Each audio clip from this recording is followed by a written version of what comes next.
Hi dear students, आप देख रहे हैं मेरा यूट्यूब चैनल स्वामी मनोज केमिस्ट्री। क्लास 11th में chemical bonding and molecular structure में ऑक्टेट रूल, उसकी लिमिटेशंस और फॉर्मल चार्ट कंप्लीट हो गया। आज हम डिस्कस करेंगे आयनिक बॉन्ड का। आयनिक बॉन्ड कब फॉर्मेट होता है ये मैं आपको डिस्कस कर चुका हूं। कब बनता है? जब एक इलेक्ट्रोपॉजिटिव एटम और एक इलेक्ट्रोनेगेटिव एटम दोनों के बीच में इस टाइप का कॉम्बिनेशन होता है कि इलेक्ट्रोपॉजिटिव एटम अपने इलेक्ट्रॉन को डोनेट कर देता है, यानी कि डोनेट करके वो अपना ऑक्टेट पूरा करता है, और इलेक्ट्रोनेगेटिव एटम इलेक्ट्रॉन को एक्सेप्ट करके अपना ऑक्टेट पूरा करता है। इलेक्ट्रोपॉजिटिव एटम कैटायन में कन्वर्ट हो जाता है, इलेक्ट्रोनेगेटिव एटम एनायन में कन्वर्ट हो जाता है। कैटायन और एनायन दोनों के बीच में एक इलेक्ट्रोस्टैटिक फोर्स लगता है पॉजिटिव और नेगेटिव के बीच में। उस फोर्स को ही हम नाम दे रहे हैं यहाँ पे आयनिक बॉन्ड। यानी कि वे एटम जिनकी इलेक्ट्रोनेगेटिविटी में डिफरेंसेस होते हैं, यानी कि एल्की मेटल्स, एल्काइन अर्थ मेटल्स, और उधर हेलोजन हम लिए तो हेलोजन हायर इलेक्ट्रोनेगेटिव है, एल्की मेटल्स लोअर इलेक्ट्रोनेगेटिव एटम्स हैं, दोनों के बीच में इलेक्ट्रोनेगेटिविटी में डिफरेंस ज्यादा है, तो उस कंडीशन में आयनिक बॉन्ड बनने के चांसेस होते हैं। Means electrostatic force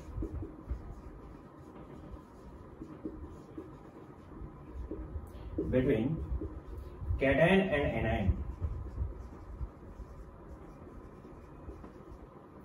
is called ionic bond। उसको हम नाम दे रहे हैं ionic bond electrostatic force.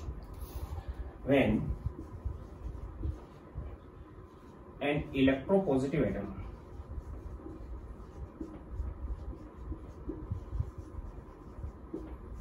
like alkali metal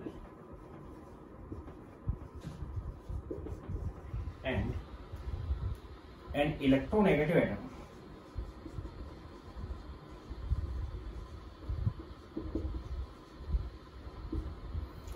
like halogen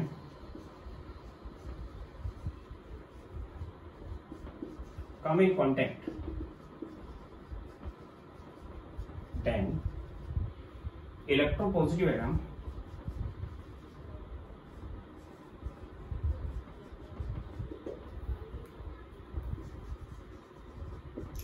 complete its octet by donation of electron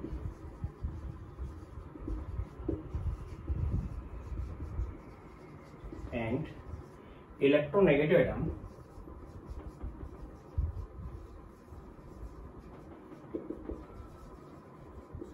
complete its octet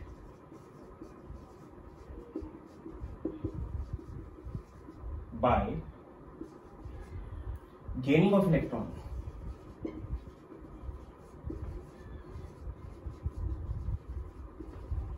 and these respectively convert into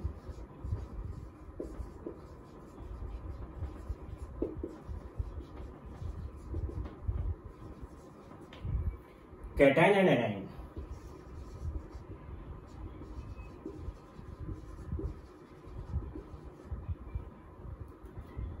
The resultant an electrostatic force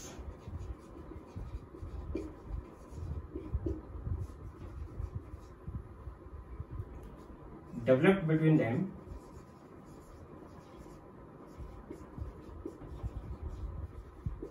is called ionic bond. उसको हमने नाम दिया है ionic bond. और ionic bond का हम दूसरा नाम भी देते हैं, which is ionic bond is electrovalent bond also.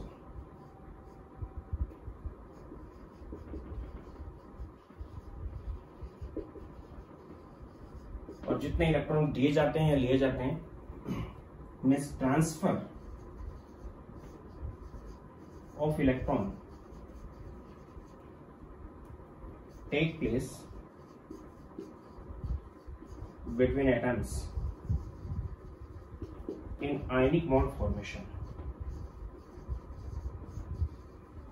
Ionic bond formation में इलेक्ट्रॉन्स का ट्रांसफर होता है एटम्स के बीच में। कब बनेगा ionic bond?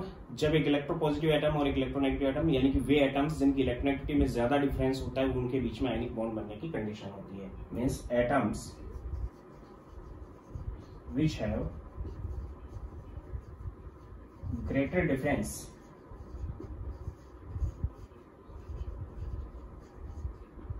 between electronegativities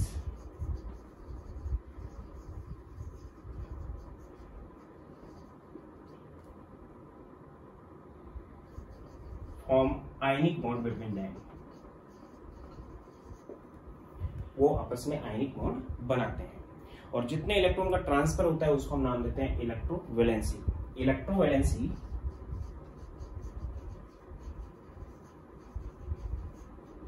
is number of electrons transferred, जितने इलेक्ट्रॉन ट्रांसफर हो रहे हैं उसकी इलेक्ट्रोवैलेंसी है। ये जनरल वे है आयनिक बॉन्ड का कि आयनिक बॉन्ड में इलेक्ट्रॉन्स का ट्रांसफर होता है। और इसको हम किस टाइप से समझे, NaCl की फॉर्मेशन से मैं इसको एक्सप्रेस कर रहा हूं। मैंने बता दिया इस बॉन्ड को हम इलेक्ट्रोवैलेंट बॉन्ड भी नाम दे रहे हैं।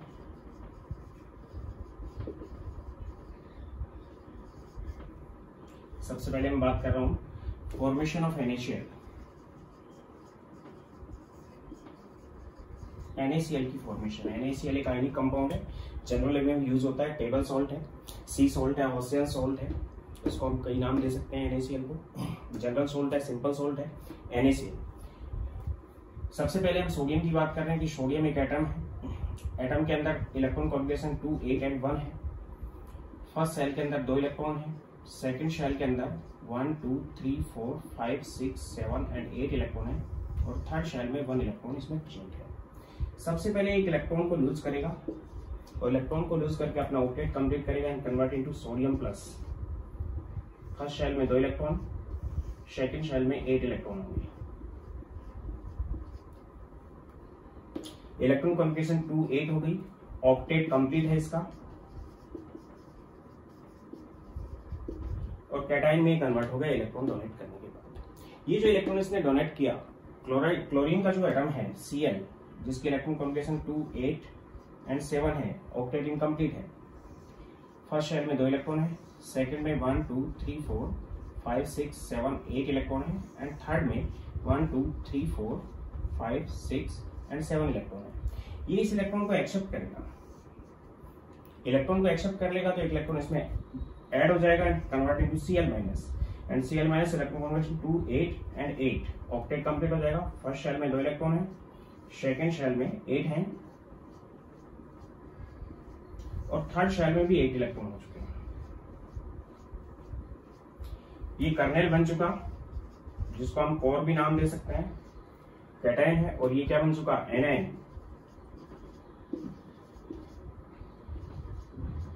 कैटायन एंड एनायन है, इसका भी ऑक्टेट कंप्लीट है।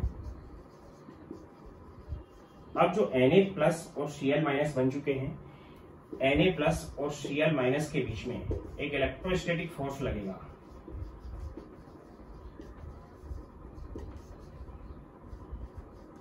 जिसे हम नाम दे रहे हैं आयनिक बॉन्ड। और एक इलेक्ट्रॉन का कंप्लीटली यहाँ पे ट्रांसफर हुआ है, इसलिए इसकी इलेक्ट्रोवैलेंसी 1 है। यानी कि Na की, सोडियम की इलेक्ट्रोवैलेंसी भी 1 है और Cl की भी इलेक्ट्रोवैलेंसी 1 है, क्योंकि इलेक्ट्रॉन एक दिया उसने। तो इलेक्ट्रोवैलेंसी NaCl की भी कितनी यूज करेंगे हम, 1 यूज करेंगे। इसी इलेक्ट्रोस्टैटिक फोर्स को नाम दे रहे हैं हम आयनिक बॉन्ड। और ये जो आयनिक बॉन्ड होता है ये नॉन डायरेक्शनल होता है। Non directional means fix direction नहीं है। सोडियम को हम यहाँ दिखा सकते हैं, Cl माइनस इधर हो सकता है, सोडियम यहाँ हो सकता है, Cl माइनस इधर हो सकता है, Cl माइनस इधर हो सकता है, सोडियम इधर हो सकता है। तो ये कोई डायरेक्शनल नहीं है। NaCl किसी भी टाइप से जुड़ा हुआ हो सकता है। और NaCl जो हम फॉर्मूला यूज कर रहे हैं, which is empirical formula, ionic crystal का जो भी फॉर्मूला यूज करते हैं वो एम्पिरिकल फॉर्मूला यूज करते हैं, जिसमें कैटायन और एनायन का एक फिक्स रेशियो होता है। यानी कि जितने सोडियम आयन होंगे उतने Cl माइनस आयन प्रेजेंट होंगे किसी आयनिक क्रिस्टल के अंदर, सोडियम क्लोराइड के में। इसी टाइप से CaCl2 की अगर बात करें तो CaCl2 का फॉर्मूला CaCl2, यानी कि एक कैल्शियम आयन के साथ 2 क्लोराइड आयन वहां पे प्रेजेंट होंगे। तो एम्पिरिकल फॉर्मूला है वो भी, और ये भी एम्पिरिकल फॉर्मूला है। आयनिक कंपाउंड के लिए हम एम्पिरिकल फॉर्मूला एक्सप्रेस करते हैं। In case of formation of CaCl2 और CaF2, formation of CaF2 calcium fluoride की फॉर्मेशन, इसमें जो इलेक्ट्रोपॉजिटिव एटम है उसमें सोडियम था, इसमें इलेक्ट्रोपॉजिटिव एटम कैल्शियम है और इलेक्ट्रोनेगेटिव फ्लोरीन है। उसमें इलेक्ट्रोपॉजिटिव सोडियम था और इलेक्ट्रोनेगेटिव एटम कौन था? फ्लोरीन। इलेक्ट्रोपॉजिटिव इलेक्ट्रोनेगेटिव एटम जब कांटेक्ट में आते हैं तो इलेक्ट्रोपॉजिटिव एटम इजीली ऑक्सीडाइज हो जाता है इलेक्ट्रॉन देकर और इलेक्ट्रोनेगेटिव एटम इजीली रिड्यूस हो जाता है इलेक्ट्रॉन को लेकर। कैल्शियम 2 8 एंड 8 2 ये इलेक्ट्रॉन कॉन्फिगरेशन है। फर्स्ट शेल में 2 है, सेकेंड शेल में 8 है, थर्ड शेल में भी 8 है और फोर्थ जो शेल है उसमें 2 इलेक्ट्रॉन्स इसमें प्रेजेंट है। इसी टाइप से F माइनस या फ्लोरीन जो है, फ्लोरीन के 7 नंबर पे आता है तो 2 and 7 इलेक्ट्रॉनिक कॉन्फिगरेशन है इसकी। सॉरी, फ्लोरीन 9 नंबर पे आता है तो 2 and 7 ऑलमोस्ट शेल में 7 इलेक्ट्रॉन होंगे। फर्स्ट में 2 और सेकंड में 1 2 3 4 5 6 7। अब इसकी प्रॉपर्टी बनती है कि ये दोनों इलेक्ट्रॉन को डोनेट कर दे और ऑक्सीडाइज हो जाए। तो ये यहाँ पे 2 इलेक्ट्रॉन डोनेट करता है, यहाँ पे 2 फ्लोरीन यूज कर रहा हूं मैं, तो यहाँ पे से 2 इलेक्ट्रॉन लूज हुए। देन कैल्शियम का एक आयन बन गया Ca+2। फर्स्ट शेल में 2, सेकेंड शेल में 8 और थर्ड शेल में भी 8 इलेक्ट्रॉन होंगे। ये इसका कर्नेल और कोर बन चुका है। इसी टाइप से फ्लोरीन जो है वो इलेक्ट्रॉन्स को एक्सेप्ट करेगा, 2 फ्लोरीन एक इलेक्ट्रॉन एक्सेप्ट कर लेंगे। देन फ्लोरीन फॉर्म में इस टाइप से रिप्रेजेंट कर रहा हूँ, 2 8 इलेक्ट्रॉन कॉन्फिगरेशन हो जाएगी, F माइनस की फॉर्म में आ जाएगा ये। फर्स्ट शेल में 2 इलेक्ट्रॉन और सेकंड शेल में 8 इलेक्ट्रॉन। ऑक्टेट कंप्लीट है इनका भी, 2 है, 2 यूज किया हमने, यानी कि यहाँ पे 2 फ्लोरीन तो 2 फ्लोराइड आयन में कन्वर्ट हो गई, पर फ्लोरीन एक इलेक्ट्रॉन एक्सेप्ट हो गया। इसका भी ऑक्टेट कंप्लीट है। यहाँ पे लूजिंग ऑफ इलेक्ट्रॉन, इलेक्ट्रॉन का लॉस हुआ है, लॉस हुआ तो यहाँ पे ऑक्सीडेशन हो गया इसका, और यहाँ पे गेन हुए इलेक्ट्रॉन। इलेक्ट्रॉन अगर गेन हुए तो यहाँ पे इसका रिडक्शन हो चुका है, यानी जिस स्पीसीज का रिडक्शन हो गया वो एक ऑक्सीडाइजिंग एजेंट है।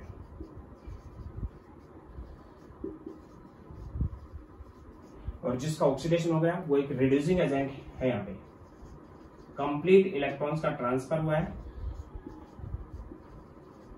इलेक्ट्रोपॉजिटिव एटम रिड्यूसिंग एजेंट होता है, इलेक्ट्रोनेगेटिव एटम ऑक्सीडाइजिंग एजेंट है। ये इलेक्ट्रॉन लेता है, ये इलेक्ट्रॉन देता है। और कैल्शियम Ca+2 और F माइनस नॉन डायरेक्शन होता है। यहाँ पे जो इलेक्ट्रोस्टैटिक फोर्स लगे हुए हैं which are called ionic bond, किसी भी टाइप से इसको दिखा सकते हैं। Ca+2 यहाँ पे है, F माइनस यहाँ पे और यहाँ पे हो सकता है। Ca+2 यहाँ पे है, 2F माइनस दिखा दिया मैंने, तो यहाँ पे कौन सा फोर्स लगा हुआ है? आयनिक बॉन्ड बना हुआ है और इलेक्ट्रोस्टैटिक फोर्स लगा हुआ है जिसको हमने आयनिक बॉन्ड नाम दिया हुआ है। प्लस और माइनस के बीच में जो इलेक्ट्रोस्टैटिक, इस टाइप से कैल्शियम क्लोराइड, यानी ऑक्टेट रूल भी यहाँ पे फॉलो हो रहा है और उसके अकॉर्डिंग ही बनाए जा रहे हैं। अब हम बात करते हैं कि कौन कौन सी कंडीशंस हैं जो फेवरेबल हैं आयनिक बॉन्ड फॉर्मेशन में।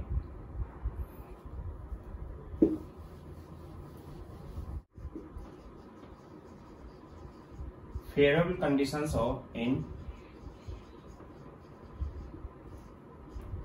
Ionic bond formation.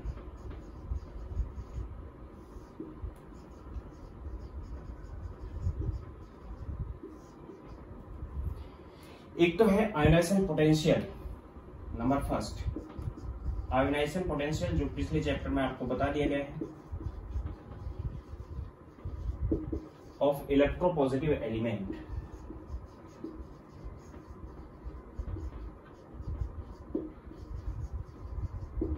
Electropositive atom क्या होता है क्या नहीं होता ये बता दिया है कि आइसोलेटेड गैसेस एटम के वैलेंस इलेक्ट्रॉन को या लूज इलेक्ट्रॉन को कंप्लीटली एटम से बाहर निकालने के लिए जितनी एनर्जी रिक्वायर्ड होती है उसको हम नाम देते हैं आयोनाइजेशन पोटेंशियल।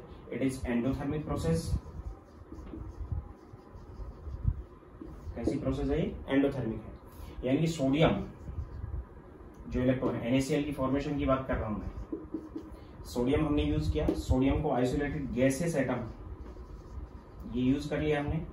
इसमें से हमें एक इलेक्ट्रॉन को बाहर निकालना है, तो एक इलेक्ट्रॉन को बाहर निकालेंगे, देन कन्वर्टिंग टू Na+, तो रिक्वायर्ड एनर्जी होगी, आयनाइजेशन पोटेंशियल नाम देंगे उसको हम, required energy ionization energy. Ionization energy endothermic का रिक्वायर्ड है, और रिक्वायर्ड है तो इसका डेल्टा H एंथैल्पी जो चेंज आएगा विच इज आयनाइजेशन एनर्जी।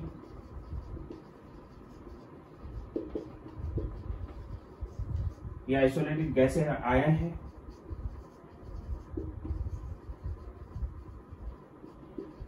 ये आइसोलेटेड गैसेस एटम है, और ये गैसेस आयन बना लिया हमने। तो आयनाइजेशन एनर्जी जो हुई एंडोथर्मिक है तो पॉजिटिव होगी, वैल्यू जो भी आएगी इसकी कैसे आएगी, पॉजिटिव। सपोज करो कि मैं इसको लिख रहा हूं प्लस में IE, यानी कि कैटायन की जो फॉर्मेशन है वो पहले होगी एटम से कैटायन कैसे बना, आयनाइजेशन एनर्जी दी हमने। तो आयनाइजेशन एनर्जी जितनी कम देनी पड़ेगी किसी एटम को उतना ही जल्दी कैटायन बनाएगा वो, यानी कि आयनाइजेशन एनर्जी की वैल्यू अगर किसी इलेक्ट्रोपॉजिटिव एटम के लिए कम होती है वो जल्दी कैटायन में कन्वर्ट होता है। तो हमें आयनिक बॉन्ड बनाना है, तो आयनिक बॉन्ड बनाने के लिए इसको कैटायन में कन्वर्ट करना जरूरी है। तो कैटायन में वो एटम जल्दी कन्वर्ट होगा जिसकी आयनाइजेशन एनर्जी कम होगी, यानी कि वो एटम जिसकी आयनाइजेशन एनर्जी कम होती है वो इजिली कैटायन में कन्वर्ट होते हुए आयनिक बॉन्ड बना सकता है। तो इसकी वैल्यू होनी चाहिए कैसी, कम। Second is electron affinity.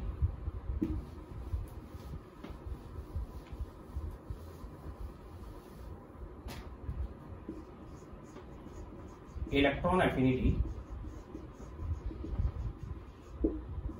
ये ऑफ इलेक्ट्रोनेगेटिव एटम,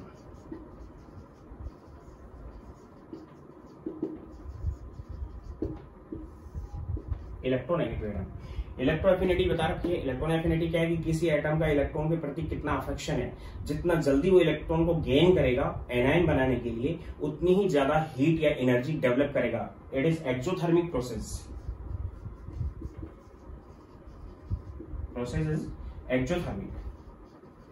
जितनी हीट ज्यादा निकलेगी इसका मतलब उतना ही जल्दी एनायन बनाएगा। Means if electropositive atom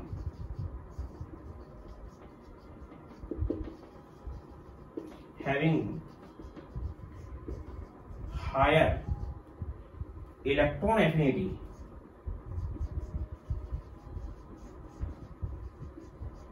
it means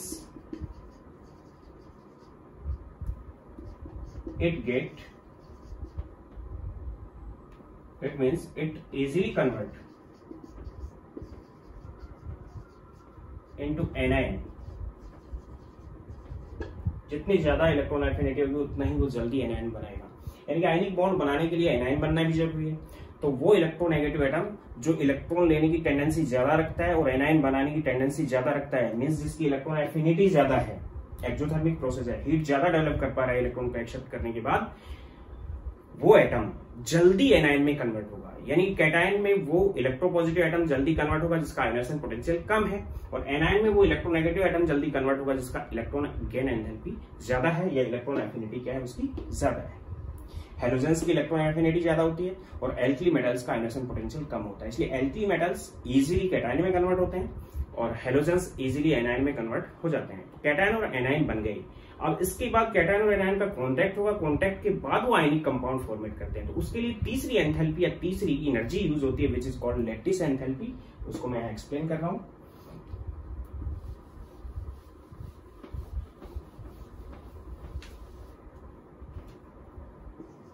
third is lattice enthalpy.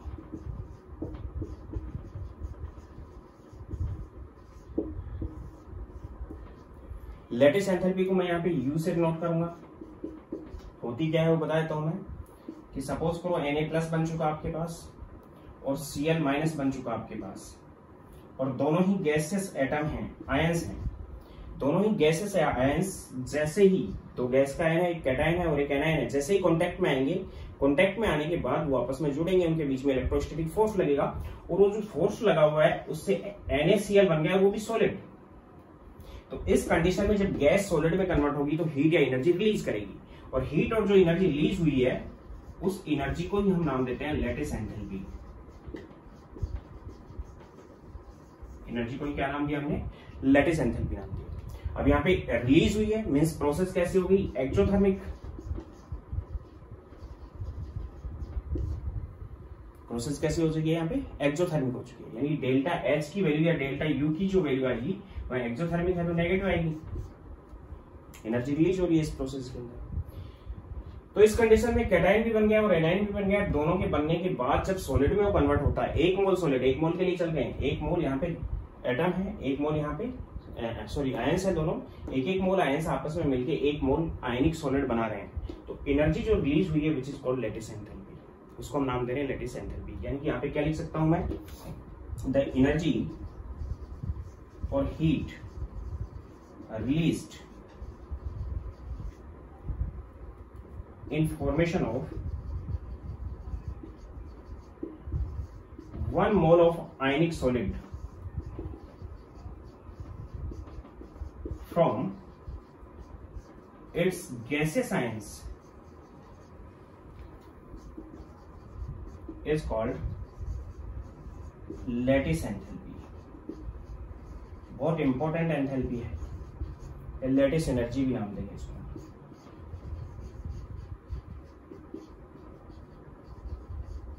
इसको हम नाम दे रहे हैं लैटिस एनर्जी। इसी प्रोसेस को जस्ट ऑपोजिट कर सकते हैं। ऑपोजिट करेंगे तो डेफिनेशन आ जाएगी, ऑपोजिट करेंगे तो यहाँ पे एनर्जी रिलीज हुई है, ऑपोजिट करेंगे तो रिक्वायर्ड एनर्जी होगी। यानी NaCl की फॉर्मेशन के लिए जो रिलीज हुई एनर्जी है, अगर उल्टा कर दिया तो NaCl के एक मोल क्रिस्टल को अगर हम ब्रेक करते हैं उसके गैसेस आयंस में, तो रिक्वायर्ड हीट को नाम देंगे हम लैटिस एंथैल्पी। दोनों की वैल्यू बराबर होगी, जस्ट रिएक्शन को ऑपोजिट करते ही साइन चेंज हो जाएगा, यू यहाँ पे नेगेटिव एक्सोथर्मिक होगी, जस्ट ऑपोजिट करते ही वो पॉजिटिव हो जाएगा, वैल्यू वही रहेगी उसकी। तो उस कंडीशन में इसको दोबारा से डिफाइन कर रहा हूं मैं, दोनों ही डेफिनेशंस यूज होंगी यहाँ पे। अगर हमारे पास इस टाइप से है कि NaCl सॉलिड है, वो भी एक मोल है, इसके सामने 1 लिखा है, मींस 1 मोल है, इसको हम कंप्लीटली Na प्लस गैसियस और Cl माइनस गैसियस आयन में कन्वर्ट करते हैं। तो यहाँ पे एनर्जी यूज होगी, यानी हीट और एनर्जी यूज हुई है, यानी इसके साथ नेगेटिव साइन आएगा यहाँ पे, लेकिन डेल्टा एच जो आएगा, डेल्टा एच इज पॉजिटिव है, उसे ही हम नाम दे रहे हैं लैटिस एंथैल्पी। इसके साथ ही नेगेटिव साइन आया, इधर लेंगे तो ये पॉजिटिव आ जाएगा, मींस हीट और energy required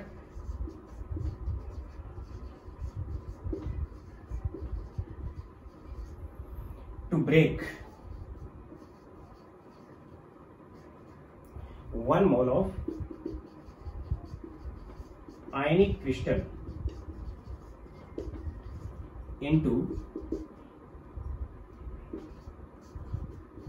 its gaseous ions is called lattice enthalpy। बिल्कुल उल्टा लिख दिया मैंने।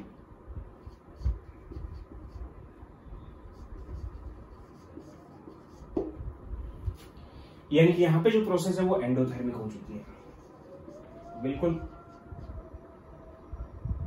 बिल्कुल ऑपोजिट प्रोसेस है। और ऑपोजिट प्रोसेस कैसे हो चुकी है यहाँ पे, एंडोथर्मिक। यानी दोनों टाइप्स हम इसको डिफाइन कर सकते हैं। अब हम बात कर रहे हैं favourable condition of ionic bond formation की। आपके पास सोडियम है, सॉलिड है,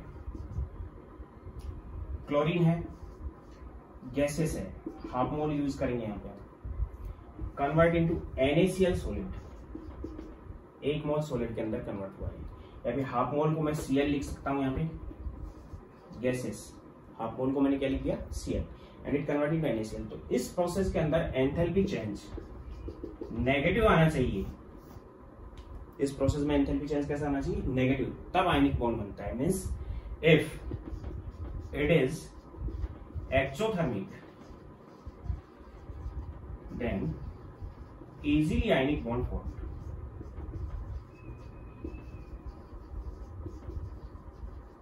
और अगर ये पॉजिटिव आता है, यानी कि एंडोथर्मिक प्रोसेस होती है, यानी कि एक मोल सॉलिड बनाने के लिए अगर ये प्रोसेस कैसी होती है, एंडोथर्मिक होती है, तो उस कंडीशन में ये आयनिक सॉलिड नहीं बनेगा। यानी कि डेल्टा एच एंथैल्पी का चेंज इस प्रोसेस का, एक मोल आयनिक सॉलिड बनाने के लिए। इसको दूसरे टाइप से लिख दूं मैं कि कोई भी मेटल है सॉलिड है, कोई भी हेलोजन है गैसेस है, और MX में कन्वर्ट हुआ सॉलिड में, तो ये प्रोसेस कैसी होनी चाहिए, एक्सोथर्मिक होनी चाहिए। जितनी ज्यादा मोर नेगेटिव होगी उतना ही आयनिक बॉन्ड जल्दी बनेगा। Means if it is more negative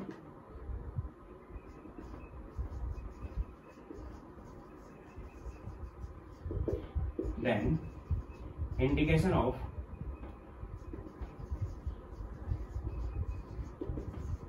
easily formation of ionic bond.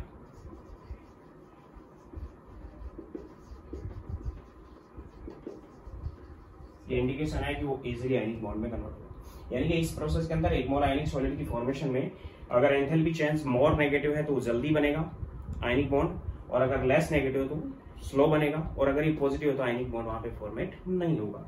अब वो डिपेंड किस पे कर रहा है, ध्यान दो कि मेटल को सपोज करो हमने पहले गैस में कन्वर्ट कर लिया, मेटल को गैस में कन्वर्ट करने के बाद मेटल को हमने प्लस में कन्वर्ट कर लिया, प्लस में कन्वर्ट कर लिया तो यहाँ पे हमने आयनाइजेशन एनर्जी दी इसको। प्रोसेस कैसी है, पॉजिटिव है क्योंकि एंडोथर्मिक है।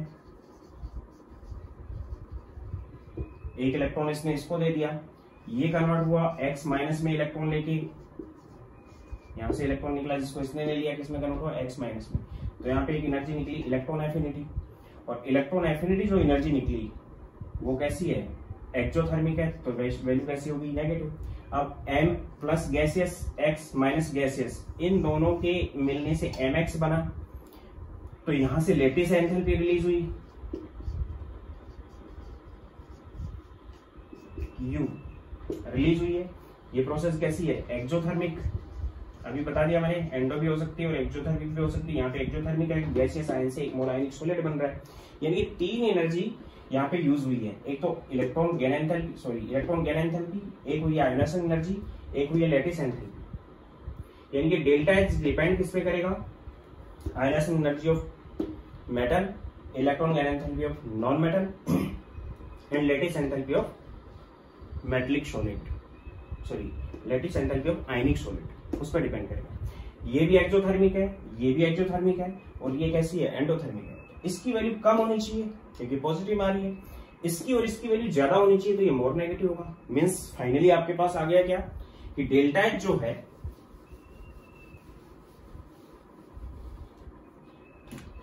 डेल्टा एच डिपेंड्स अपॉन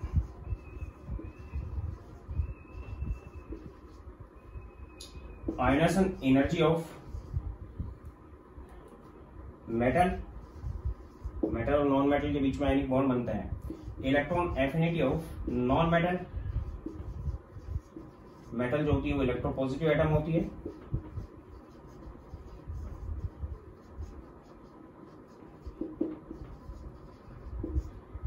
और इलेक्ट्रॉन एफिनिटी या नॉन मेटल जो होती है वो इलेक्ट्रोनेगेटिव एटम होती है।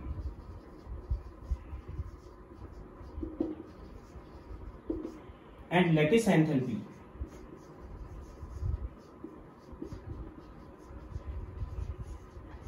Of ionic solid. अभी मैंने आपको बता दिया कि आयनाइजेशन एनर्जी एंडोथर्मिक होती है, ये एक्सो होती है और ये भी एक्सो होती है, और एक्सो में साइन नेगेटिव आता है, इसमें भी साइन नेगेटिव होगा, और एंडो में साइन पॉजिटिव होगा। यानी डेल्टा एच तीन चीजों पे डिपेंड करने लगी। कौन कौन सी तीन चीज होगी, delta H which is equal to ionization energy minus electron affinity minus lattice enthalpy, ये होती है पॉजिटिव। ये वैल्यू मैंने नेगेटिव इसके साथ लगा दी क्योंकि नेगेटिव होती है, साथ में यहाँ पे पुट कर देंगे हम नेगेटिव, इसके साथ पुट नहीं करेंगे, केवल वैल्यू पुट कर देंगे। और ये भी कैसी होती है, नेगेटिव। और अभी मैंने बता दिया कि ये मोर नेगेटिव होनी चाहिए,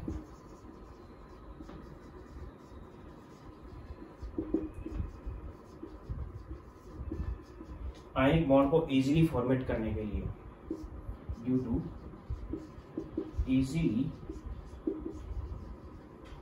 फॉर्मेशन ऑफ आयनिक बॉन्ड। इसकी वैल्यू कैसी होनी चाहिए, more negative.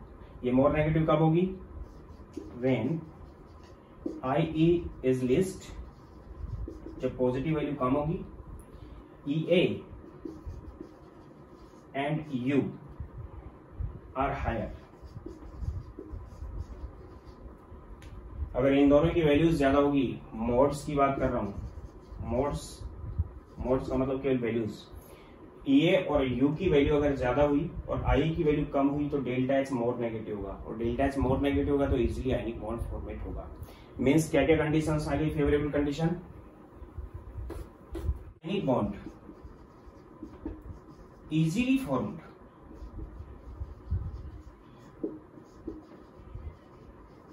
when number first ionization enthalpy या ionization energy of metal is least.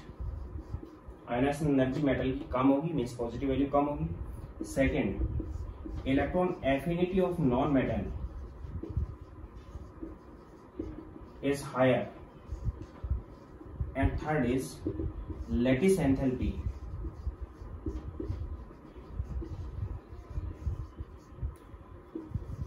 of ionic solid is higher. जब आयनिक सॉलिड की लेटिस एंथैल्पी हायर होगी, मेटल की आयनाइजेशन एनर्जी कम होगी और इलेक्ट्रॉन एफिनिटी नॉन मेटल की ज्यादा होगी, तो इजीली आयनिक बॉन्ड बनेगा, क्योंकि डेल्टा एच की वैल्यू मोर नेगेटिव इन कंडीशंस में. तो ये तीन कंडीशंस हैं जिनकी वजह से आयनिक बॉन्ड फॉर्मेट होगा. अगर डेल्टा एच की वैल्यू पॉजिटिव आती है, यानी यहाँ पे क्या होना चाहिए कि यू नेगेटिव आएगा हमेशा, is greater than I plus E A. I और ई ए के सम को, यानी कि ये पॉजिटिव होगा और ये नेगेटिव होगा, उसका सम में यू ज्यादा होना चाहिए, तब ऐसा होगा कि इजीली आयनिक बॉन्ड फॉर्मेट होगा. लेटिस एंथैल्पी ज्यादा होनी चाहिए. तो लेटिस एंथैल्पी पे डिपेंड करता है कि किस टाइप से फॉर्मेट होगा. कहने का मतलब यह है कि आयनाइजेशन एनर्जी मेटल की कम है, इसका मतलब इजीली कैटायन में कन्वर्ट हो जाएगी. इलेक्ट्रॉन एफिनिटी नॉन मेटल की ज्यादा है, इसका मतलब वो इजीली एनायन में कन्वर्ट हो जाएगी. और अगर लेटिस एंथैल्पी ज्यादा है, इसका मतलब कैटायन और एनायन एक दूसरे के बीच में इलेक्ट्रोस्टैटिक फोर्स बहुत जल्दी लगाएंगे और वो इजीली आयनिक बॉन्ड में कन्वर्ट हो जाएगी. मीन्स ये कैसी वैल्यू है? Higher means more negative. Higher क्या मतलब है यहाँ पे? मोर नेगेटिव मीन्स मोड्स की बात हो रही है. और हायर का मतलब यहाँ पे भी कैसी है? More negative. और यहाँ पे कैसी है? Least positive. तब डेल्टा एच मोर नेगेटिव होगा और उस कंडीशन में आयनिक बॉन्ड इजीली फॉर्मेट होगा. अब हम बात कर रहे हैं लेटिस एंथैल्पी होती क्या है और किस चीज पे डिपेंड करती है.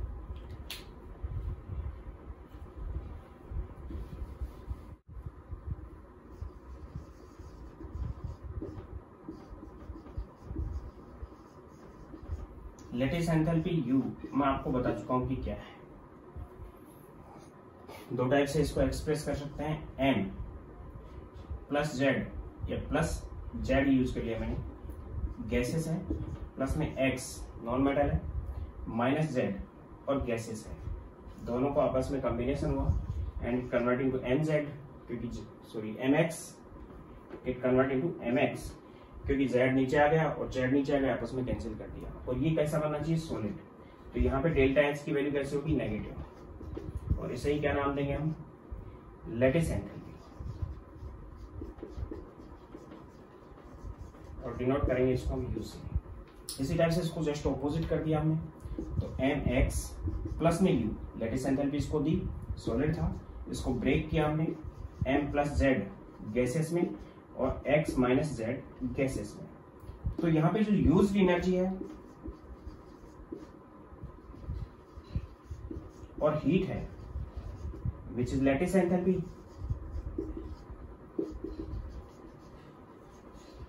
यहां पे एंडोथर्मिक है और यहां पे ये एक्सोथर्मिक है,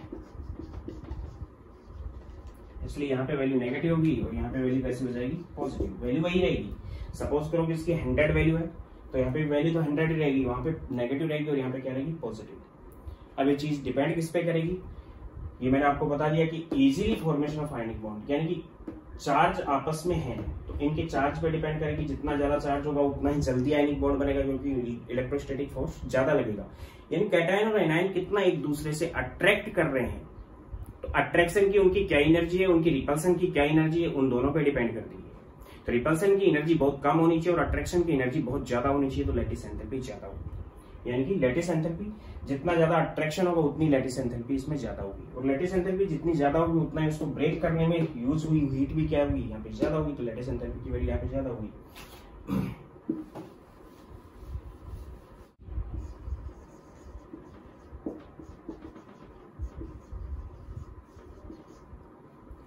is energy of attraction and repulsion between cation and anion. Anion और कैटायन के बीच की अट्रैक्शन और रिपल्सन एनर्जी का सम है।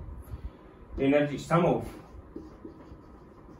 Energy of attraction and repulsion. तो अट्रैक्शन की एनर्जी जितनी ज्यादा होगी, रिपल्सन की एनर्जी कम होनी चाहिए, उतनी लैटिस एंथैल्पी ज्यादा होगी। रिपल्सन की एनर्जी कैसी होती है? पॉजिटिव, और अट्रैक्शन की एनर्जी कैसी होती है? नेगेटिव। तो मोर नेगेटिव वैल्यू कब आएगी लैटिस एंथैल्पी की? जितना उनके बीच में अट्रैक्शन होगा।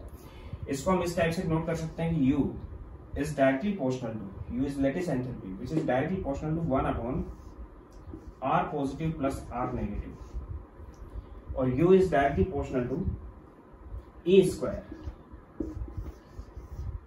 यानी कि दोनों के चार्ज के मल्टीप्लीकेशन के स्क्वायर के बराबर होती है। Z प्लस और Z माइनस लिख सकता हूं यहाँ पे, जितना उनके ऊपर चार्ज है Z plus into Z minus, यानी डायरेक्ट मैं लिख सकता हूं कि लैटिस एंथैल्पी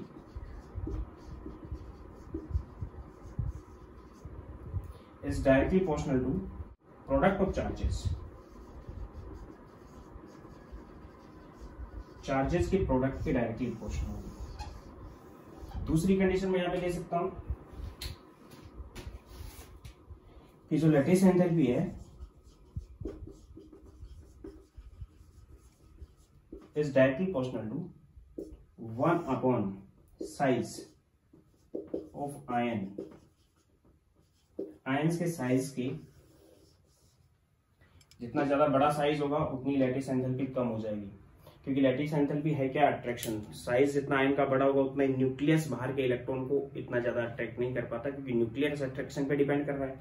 तो साइज जितना बड़ा होगा उतनी लैटिस एंथैल्पी क्या हो जाएगी? कम हो जाएगी। तीसरी कंडीशन में ये बता रहा हूं कि अगर कैटायन और एनायन दोनों के साइज कंपेरेबल हैं, कैटायन और एनायन के साइज अगर कंपेरेबल हैं तो उस कंडीशन में भी लैटिस एंथैल्पी ज्यादा होगी। अगर कैटायन का साइज बढ़ता है तो लैटिस एंथैल्पी कम हो जाएगी, अगर एनायन का साइज बढ़ता है तो भी लैटिस एंथैल्पी कम हो जाएगी। यानी कंपेरेबल साइज होंगे, किसी का भी साइज छोटा बड़ा हो जाएगा तो लैटिस एंथैल्पी कम होगी। कंपेरेबल साइज अगर कैटायन और एनायन का है तो लैटिस एंथैल्पी वहां पे मैक्सिमम होगी। Means lattice enthalpy is maximum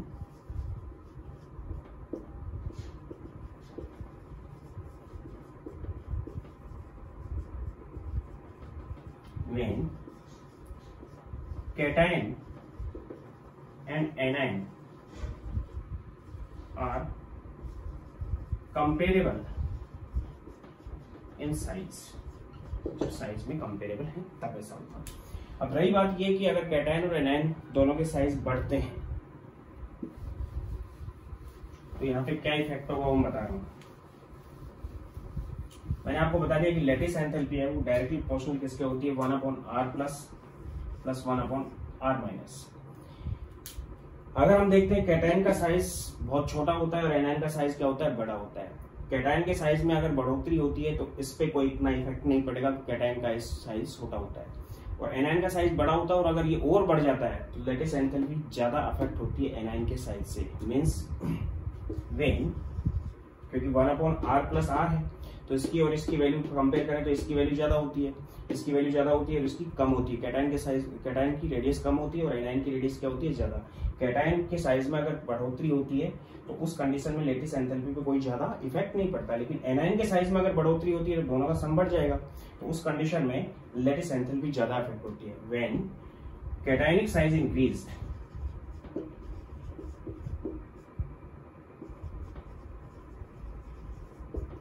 then least effect on lattice enthalpy, and when anionic size increase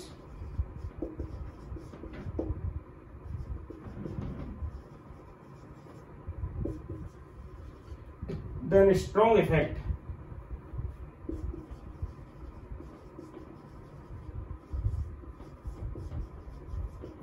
take place on lattice enthalpy। Lattice enthalpy पे स्ट्रॉन्ग इफेक्ट होता है। कैटायन और एनायन का अगर साइज बढ़ता है, चाहे किसी का भी साइज बढ़ता है, तो लैटिस एंथैल्पी डिक्रीज होगी। लैटिस एंथैल्पी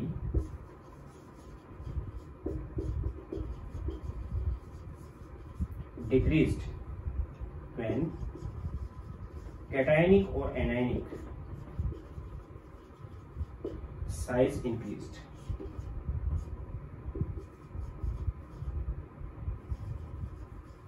जब कैटायनिक और एनायनिक साइज इंक्रीज होता है तो लैटिस एंथैल्पी डिक्रीज होगी, ये बता दिया है। यानी कि लैटिस एंथैल्पी को अगर हम देखते हैं तो लैटिस एंथैल्पी पे डिपेंड करती हैं 2-3 चीजें। एग्जाम्पल आपको दे दिया गया कि एक तो आपके पास LIF है, एक KF है, सॉरी NAF है, एक KF है, एक RBF है और एक CSF है। तो इसमें पूछ लिया गया कि किसकी लैटिस एंथैल्पी ज्यादा होगी। तो अगर हम देखते हैं तो लिथियम का जो साइज है Li+, Na+, K+, Rb+ and CS+, अगर साइज देखते हैं तो साइज रेगुलर क्या होता जा रहा है, बढ़ता जा रहा है। और एनायन का साइज देखें तो एनायन सेम है सभी में, F-, सभी में क्या है, F- है, साइज कांस्टेंट है। एनायन का साइज हमने कांस्टेंट रखा है, लेकिन कैटायन का साइज बढ़ा दिया है। तो जैसे जैसे कैटायन का साइज बढ़ाते जाएंगे वैसे वैसे लैटिस एंथैल्पी कम होती चली जाएगी। मींस लैटिस एंथैल्पी को अगर देखते हैं तो लैटिस एंथैल्पी LIF की ज्यादा होती है NF से, NF की ज्यादा होती है KF से, KF की ज्यादा होती है RBF से और RBF की ज्यादा होती है CSF। ये कंडीशन रहेगी। और अगर हम दूसरे एटम्स ले रहे हैं, मॉलिक्यूल्स ले रहे हैं, उनकी लैटिस एंथैल्पी देखें तो ये किसका ऑर्डर बताया मैंने, लैटिस एंथैल्पी का ऑर्डर बताया मैंने। अगर आपके पास ये दिया हुआ है कि NaCl, MgCl2, AlCl3 and SiCl4, इनकी कंडीशंस दी हुई है। तो लैटिस एंथैल्पी की कैलकुलेशन करेंगे हम।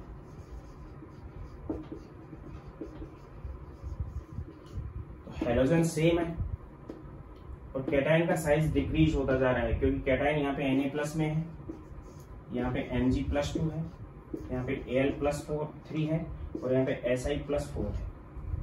कैटायनिक साइज डिक्रीज्ड, तो जितना कैटायनिक साइज कम होता चला जाएगा उतनी लैटिस एंथैल्पी बढ़ती चली जाएगी। लैटिस एंथैल्पी की क्या हो जाएगी वैल्यू, ये हो जाएगी। दूसरा भी देख सकते हैं कि लैटिस एंथैल्पी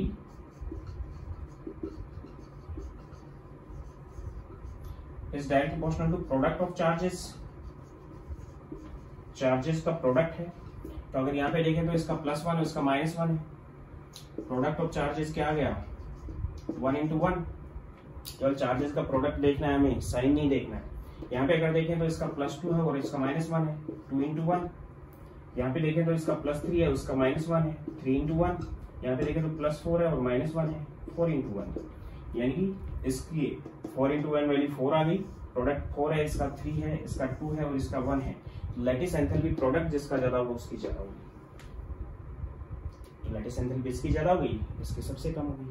तीसरा हम देखते हैं रैंडमली आपको दिया हुआ है,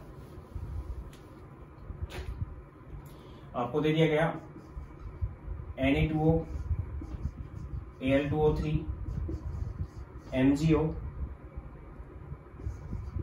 SiO2, इनके बीच में पूछ लिया गया, रैंडम दे दिया गया। आपसे दे दिया गया कि AlCl3 भी यहाँ पे है, MgCl2 भी यहाँ पे है, तो इनको ऑर्डर में जमा दो। NaCl भी यहाँ पे है। तो किस टाइप से करोगे, प्रोडक्ट ऑफ चार्जेस देख लोगे इनके। इसका जो प्रोडक्ट आएगा वो +1 और -2 है, 1:2 2। इसका जो प्रोडक्ट है वो +1 और -1 है, 1:1 1। इसका प्रोडक्ट है +3 -1, 3:1 4। इसका प्रोडक्ट है 3:1 कितना हो गया, 3। इसका प्रोडक्ट है +2 एंड -1, 2:1 विच इज 2। इसका प्रोडक्ट देखोगे तो 2:2 विच इज 4। -2 और +2 में ही इसका +4 और -2, 4:2 8। इसका अगर देखते हैं तो +3 और -2 है, 3:2 6। तो आपको सबसे पहले देखना है कि लैटिस एंथैल्पी किसकी सबसे कम होगी, जिसका प्रोडक्ट कम है 1, मीन सबसे कम तो हो जाएगी NaCl की। फिर जिसका 2 आ गया MgCl2 एंड Na2O, इन दोनों का कंपेयर कर लोगे आप। MgCl2 और Na2O है, दोनों का प्रोडक्ट ये है, तो दोनों में आयनिक साइज देखोगे। आयनिक साइज क्लोराइड का बड़ा होता है ऑक्सीजन से, जबकि कैटायनिक साइज में कोई ज्यादा इफेक्ट नहीं हो रहा। तो क्लोराइड का क्या है, ज्यादा बड़ा है, किससे, ऑक्सीजन से। तो उस कंडीशन में अगर आयनिक साइज बढ़ता तो लैटिस एंथैल्पी कम हो जाएगी, यानी MgCl2 की कम होगी बजाय किससे, MgO से। इन दोनों का कंपेयर किया मैं। इसके बाद 3 वाला देख लोगे, 3 वाला ये है AlCl3। फिर 3 के बाद 4 वाला देख लोगे MgO। 4 वाले के बाद 5 है नहीं, यहाँ पे 6 है, 6 Al2O3। एंड फिर देख लोगे SiO2 8 है। और जो लेटिस एंथैल्पी है उसी के अकॉर्डिंग क्या चलेगा, इनके मेल्टिंग पॉइंट भी चलेंगे। मीन्स मेल्टिंग पॉइंट जो होता है वो डायरेक्टली प्रोपोर्शनल होता है लेटिस एंथैल्पी। लेटिस एंथैल्पी जितनी ज्यादा होगी उतना ही मेल्टिंग पॉइंट ज्यादा होगा, इस पर डिपेंड करेगा। तो लेटिस एंथैल्पी को ऑर्डर को आप मेल्टिंग पॉइंट के ऑर्डर को बना लो।